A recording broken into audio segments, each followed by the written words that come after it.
Neil Gardner once again in the Ladbroke audio studio of gorgeousness with Toast here. Hello, Toast. And you're back for another Audiobook Blast. Hello. Hope you're well. Hope everything's been going funky and gorgeous and groovy for you. And if you're not already, and you are obviously, but just in case you're not, join the ACA, the Audiobook Creators Alliance. It's for people just like you, absolutely. It's amazing. It's a great collaborative group of audiobook creators from all over the UK industry. No matter who you are, no matter what job you do, to help us create an audiobook, get involved, join up, add your voice, and help us raise up all of our voices together. So that's a wonderful thing to do. So what's today's topic? It's a quick, fast, furious one. To be honest, come here. I want to talk about sex. Yeah, I really do. Sex. Okay.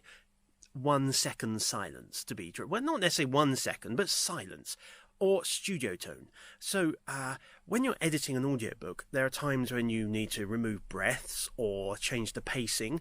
Sometimes you might need to speed up or slow down, add some gaps. There'll be breaks, those line breaks, and sometimes you need to put like 3 second silence in there. And of course, at the top and tail of every file, your client will have supplied you with some specs. So if it's audible, for the example, then we want 1 second silence at the very start of a file and 2 second silence at the very end of a file, and so on and so forth.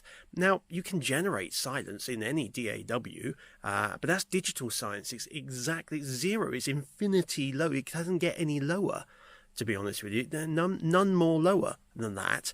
Not really the best thing, because everything else you've recorded is in your booth, your studio, wherever it is you've recorded, and that has a natural tone to it. Now, if you've never noticed this before, set up your booth, set up your recording, then get out of your booth, close the door and record 30 seconds, and go back and have a listen. What you'll notice is that it's not perfectly, infinitely silent.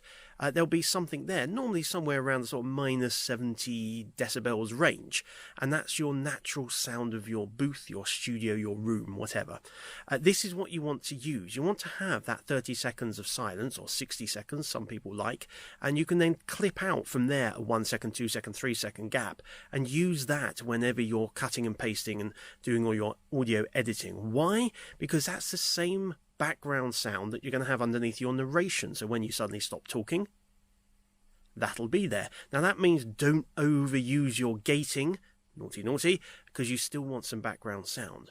And it's a very good idea to use that rather than digital silence. Otherwise, you'll kind of get this cliff edge effect where you'll have an edit after a bit of speech and it'll suddenly go sort of like that. Not with that sound, obviously, it'll be silent. So it's a very good idea to get into the habit of generating studio tone. We tend to do it here every now and again. We create a new studio tone every month or so. Very, very good engineers and producers will do it every single job. But we've got quite a static sound here. It's quite basic. It doesn't really change very often, so we tend not to need to do it too often. It's a good idea for you to do it as well. And then whenever you're editing or supplying your raw files to be edited, you can supply that tone as well. So there you are. We've talked about sex. Quite short sex, it has to be said, but it's up to you what you want to do with it. But just remember, all of your sex needs to be silent, but studio silent. You know what I mean. Have fun with it. Hope that's useful. I've been Neil Gardner. This has been another Audiobook Blast. See ya!